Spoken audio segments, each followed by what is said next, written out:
30,000 சேலரியில் reach ஆக முடியுமா? ஹானஸ்டான ஆன்சராக சொல்லுங்கள். நீங்கள் ஃபர்ஸ்ட்டு நினச்சது இம்பாசிபிள் தானே? நீங்கள் நினச்சது தப்பு இல்லை. 90% ஆஃப் த பீப்புள் இதான் நினைக்கிறாங்க, 30,000 சேலரியில் ரீச் ஆக முடியாது. ஆனால் நான் சொல்கிறேன் பாசிபிள்.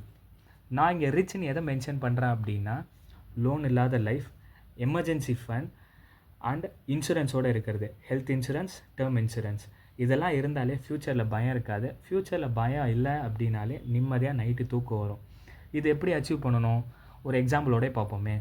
சிவான்னு ஒருத்தர் இருக்கான். ஒரு ப்ரைவேட் கம்பெனியில் 30,000 சேலரி வாங்குறான்.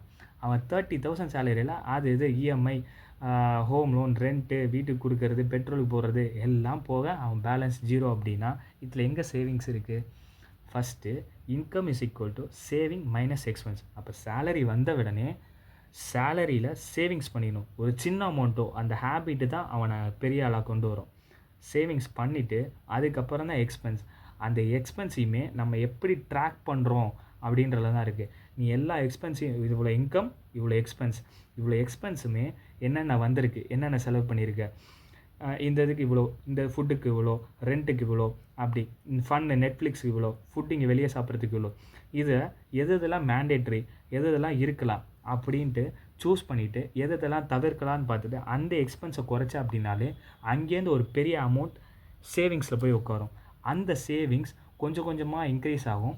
அதை ஓவர் த இயர் நீயும் எக்ஸ்பீரியன்ஸ் கெயின் ஆகிட்டு சேலரியை ஏற்றிக்கிட்டே வருவார். இந்த சின்ன ஹேபிட் நீங்கள் கொண்டு வந்திருக்க தெரியுமா, அதுதான் பெரிய ஹேபிட்டாக அங்கே கொண்டு வந்து நிப்பாட்டும். ஸோ இங்கே எவ்வளோ சேலரின்றது மேட்டர் இல்லை, நீ எவ்வளோ ஹேபிட்டோட டிசிப்ளினோட இன்வெஸ்ட் பண்ணுற, எவ்வளோ சேவ் பண்ணுற அப்படின்றது தான் மேட்டர்ஸ்.